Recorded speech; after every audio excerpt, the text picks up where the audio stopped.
السلام عليكم ورحمة الله وبركاته. Soomaaliya magacaygu waa Xamza ku magac dheer HMC. waxaan jeclahay maanta inaan halkan ugu hambaliyeeyo Soomaalida indaho ciid wanaagsan.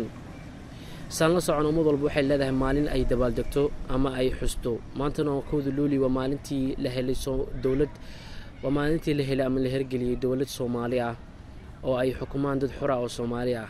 lana laabay calankii gumeystaha lana saaray calan Soomaali ay leedahay. waa maalin kale oo farxad leh waa maalintii ay midoobeen labada gobol waqooyi koonfur. saan la socno maanta Soomaaliya waxay dhibiyay khilaaf ku jirta 25 sano iyo in la eg. dadkii Soomaaliyeed waxay u kala qaxeen Asia iyo Europe iyo America iyagoo raadinay nolol fiican ama meel ay nabad ka helaan.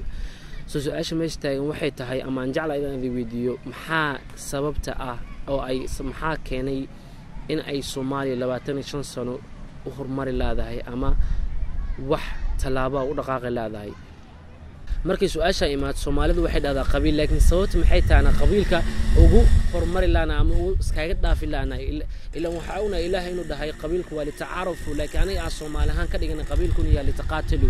waxaan jeclahay inaan weydiiyo maxay tahay faa'iido ku jirta qabiil ama maxay tahay maxaan u jecelnaa qabyaalada laakiin aan nacabnaa qabiil saan ogna qabiil waa li tacaarufu. hada aniga aan ku weydiiyo qabiilkeeta waxaan ku weydiinaa li tacaarufu ama inaan ku barto laakiin qabyaalada markay imaato waa qabiilkayga kor ma aha li tacaarufu waxay noqonaysaa li taqaatalu. wax sababta keentay in anaga qabiil ugu dhax bixi laana ama aan iskaga dhaafiyana waxay tahay ayaa hadda aan garan lahay marka adiga taqaani waxaan jeclahay adiga maase inaad iga jawaabtid. farxadda maanta waxaan jeclahay inaan ugu qayb qaato gabay oo qoray walaalkayga Hadi Xasan aan jeclahay inaan dareenkayga ku soo gudbiyo. Hadi wuxuu yiri gobonimada guuli inay guri nabdoon tahay geesi u halgamaya gumeysiga nacaya miraheeda gura kara. ummad nabada goobto gacmaha is haysataa guul wacan ku faantay gayaankeeda aqoon iyo garashada ku dhaaftaa. wuxuu jiri ummad nabada goobto waa sax. Hadi wuxuu leeyahay hadana ummad nabada goobto isku duubni gaartaa xaajada garteediyo gudiyada garsoorkiyo garaadideeda xulataa markay gogosha iskugu yimaadaan garta isku gooyaa gayaankeeda aqoon iyo garashada ku dhaaftaa. waa Soomaalidii horay. wuxuu yiri 55 guuradii koodii Luuli goortan geyigeena hooyiyo haddaan nabad gudoonsanay galad ee bahay iyo gargaarkiisa weeyaan. koodii Luuli waa maalintii calankeena la taagay. koodii Luuli waa maalintii oo adduunka na ictiraafay oo ay noo baxsheen geesida Afrika.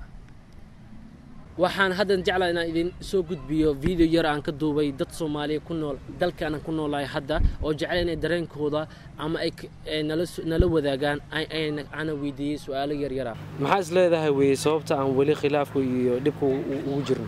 dhibka iyo khilaafku waxa ugu badan aan ku jirno ummadda Soomaaliyeed waxa wali dhibahayo waxa la yiraahdo qabiil baa la isku haystaa waxaan horumar sameeyeen ummadaha caalamka way soo maraan waan ka gudbaan laakiin hadda annagu waxaad moodaaba inay marba marka dambaysa ka wasiyo darayso.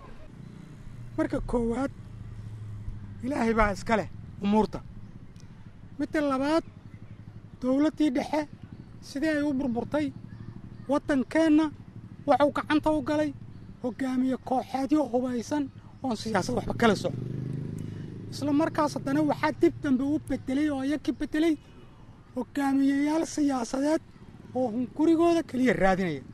khilaafka iyo dagaalku hadda wuxuu ka dhex jiraa siyaasiyiinta shacabka wax qolaad iyo khilaafku kama dhex jiraan.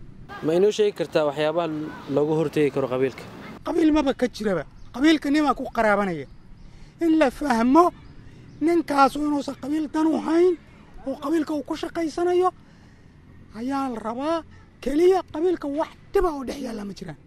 waxaa laga horteegi karaa dadku inuu aragti guud u wada yeeshaan iyo vision iyo inay magaranaysaa ummadda Soomaaliyeed ay qabiilka ka tagaan ay Soomaalinimada ku ekaadaan.